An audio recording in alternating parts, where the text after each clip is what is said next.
Where your treasure is, there will your heart be also. God has given us unlimited treasures in His Word. Every time we open it, we can discover a new treasure or admire an old one. What will we find today? Here's Carla Early with Treasure Hunt in the Word. When my family moved one time, we bought a house thinking our other one would sell quickly. But 6 months later, we had 2 house payments, a very sad-looking bank account, and 2 small children. On top of that, Christmas was coming up. So what did God do? He provided. My husband's store got a high score on an evaluation, and being the manager, my husband got a pretty hefty bonus, plenty to see us through the next couple of months until our old house sold. On the top of Mount Moriah, Abraham too saw the Lord provide for him. Before climbing the mountain, Abraham had confidently told his servants, "The lad and I will go and worship, and we will come back to you." Then as they climbed the mountain, and Isaac asked where the lamb for the sacrifice was, Abraham replied, "God will provide for himself the lamb." Abraham didn't know exactly what God would do, but he knew the Lord had something in mind. As Abraham held up the knife, ready to kill his son, the angel of the Lord stopped him and instead provided a ram stuck in a bush for him to sacrifice instead of Isaac. God provided a substitute, and that's what this mountain would be all about in the future. Substitute sacrifices. On this very spot, Solomon would build the temple where millions of animals would be sacrificed each year. Those animal sacrifices were all substitutes for our sins.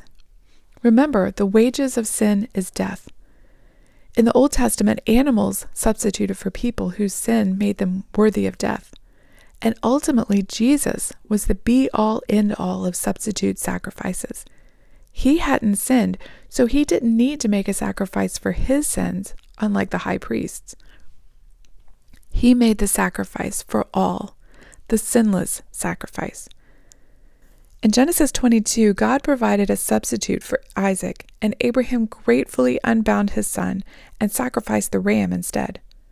Then Abraham called the place, "The Lord will provide," Yahweh Yireh, or Jehovah Jireh. Through this story, God gave Abraham a peek into his plan of salvation. Many years later, Jesus would die on the hill adjacent to this as a substitute for you and for me. In providing that ram, God told Abraham, "I don't require this of you. You don't have to sacrifice your son. I will sacrifice my son for you. But until then, here's a ram." Have you realized that this sacrifice was for you? That the Lord provided a substitute for you personally? In verse 15, God called Abraham again. God assured him that the promises he had made before would be fulfilled.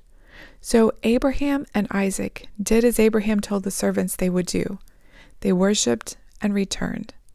They returned different people, stronger, more confident in God, their provider, than ever before.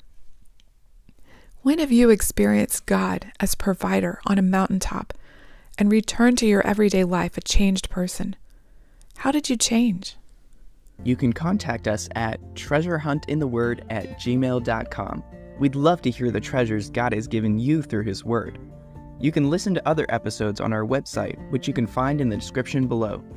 Thank you for listening, and remember, where your treasure is, there will your heart be also.